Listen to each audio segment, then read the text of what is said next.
Yo, what's going on everyone? It's TK and welcome back to the channel. I'm going to showcase my ZAP LALO attacks in World's Warm-Up Tournament and Legends League. So without any further ado, let's dive in.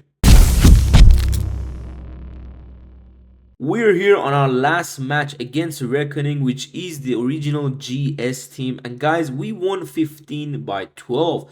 They did, kind of great, I think, in offense. They got a very unlucky 1-star.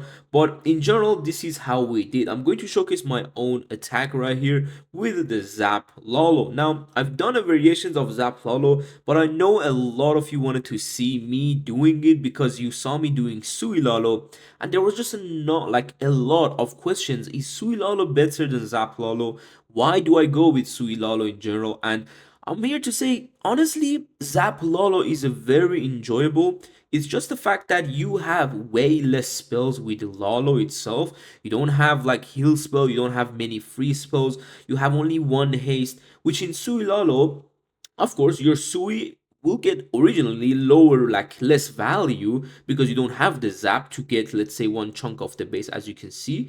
But with the SUI LALO, you have more spells to control the LALO itself. That's why I recommend it for more casual players to learn the LALO with the SUI LALO first, because they can have more spells and enjoy doing those LALO attacks. Now you can see I'm doing that SUI right here. I really wanted that Yeti to tank for the Expo and then Expo lock to the Golem, so my Flame Flinger goes for the scatter shot. But unfortunately, the Flame Flinger pathing is a bit weird here and it's gonna actually get targeted, so that's unfortunate. But the SUI got the value I was looking for. Now for the rest of the base, as you can see, we got a multi here and we cleared this area, my queen clearing that too, super minions getting a bit more value, and this means a nice LALO through this side where we can actually have access to that Inferno can come in handy. Now we're gonna go ahead with those headhunters. I always drop two in a way, so if one of them gets spring trapped, there is also another one. Of course, I have one left in case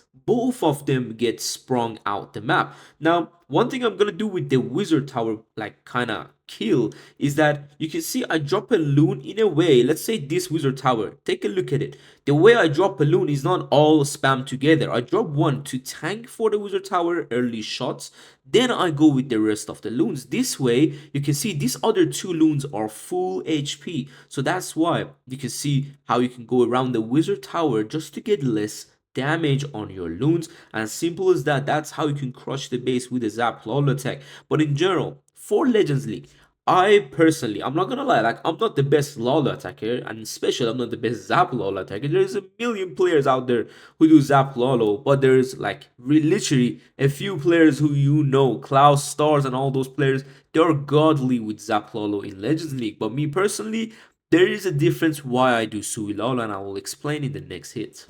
We're here on the next base against Wistar Ridge. Now this clan was doing pretty amazing, and they came all the way to day 2 of qualifier 1, and that is decent. Like this is crazy, like they came all this way, but we went against them and we won. We are now actually in the group stage of the warm-up tournament, so very decent. And shout out, good job to our players and builders, really shout out to them. But now you can see I'm going to tell you why I don't use ZAP LALO in Legends League, and that is mainly for the zap.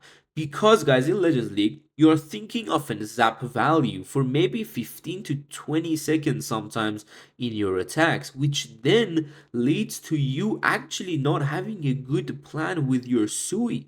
Like this plan that I did on this base was, I think, taking me 10 minutes. Like I come up with a plan to do this like little flame flinger on the top side just to get damage on expos and the ricochet cannon, because they can like really go down, and then the back end will be easier for the royal champion. But the plan with the SUI is also a bit tough here, because you can see it's a full Tesla farm with a lot of skellies, monolith, so the planning is important. For me, when I go in Legends and I'm looking at the zap value, especially with Scattershot getting upgraded, you need to look at multi-infernos and multi-archer towers or expos, then the flame flinger value, so you completely forget about the actual plan of loloing or suing the base. Which in SUI LALO attack, it's not like that. You know how you can go around the base with a nice little SUI on a very early high DPS building or an important major building, and then you're planning for the Lalo ahead in those 30 seconds.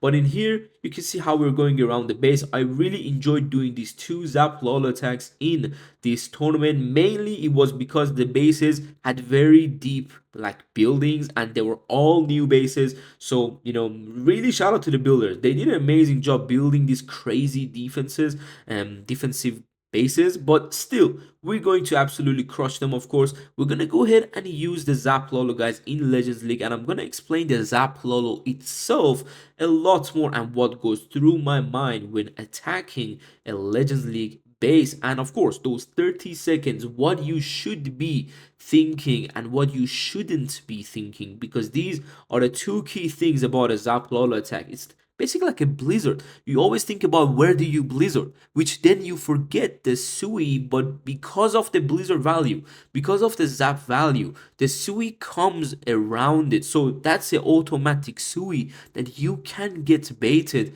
because of the way you think. We are on this base and we have one multi-inferno, two single infernos, the town hall with the invisibility spell. When you see a town hall with invisibility, forget about the king's sui, because the gauntlet will take out the invisibility before it takes out the town hall, so the town hall goes invisible. The next thing you need to then see is the multi-inferno. It's only one multi-inferno, so get rid of it. Don't even sui it, because you can sui the rest of the base. I'm going to get rid of that multi with the zap, and then because of the way we make the nice little funnel with the expo, we are going to go ahead and sui the left side. And this is what I mean. The attacker, the defender might already think about this plan. They might already know you're going to sui this side because you took out a warden tower, king's platform, and the right expo. So that's what I mean. Like, you can get baited, but especially with the king's gauntlet, sometimes that might not be the case. But in this attack, I really wanted to showcase how strong Zap Lalo is, and I didn't take that gauntlet on this account. I don't have it, so we don't have the gauntlet. King's Sui will be a lot less value than a giant gauntlet, you can already see. So on the top side, we're going to go ahead with the headhunter, keeping my queen alive. Then this is where you can see, because Zap Lalo is fast, you can actually drop a late flame flinger going around the base with Lalo, which then the flame flinger can get added to your Lalo with the troops inside it. This is the important part. Now, I brought this little attack right here because I know a lot of you asked me on my pro sessions and also on my private, where how do you Lalo the town hall? This is important, especially when you have an invisibility spell. You need to make sure you don't use freezes with your Sui, because this is going to be a tough Lalo without like freezes or with one freeze. Now we're gonna go ahead with some loons and the RC on the left. I don't want the RC, guys, to go to the town hall poison. I'm gonna drop her to the left so she's far away. This is where now the left group of loons and the few loons I added with the warden will move to the town hall, and look at the percentage. You need to be around this percent to wake the town hall up. 51% is where the town hall will be awake. So watch out, don't start your Lalo too early. I did that small Lalo with the RC, and then we go with the Lalo when I'm sure by the time we reach the town hall we're going to have that percentage and the town hall is awake. Now you can see Flame Flinger did an amazing job funneling that side, and of course is still alive. We used a very nice spell placement for Scattershot and Infernos, and that's how you can crush bases with the Zap Lalo. Now I might do more attacks with this and more guides, but in general, hopefully you enjoyed this. Come back tomorrow for another video. See you there, take care and peace.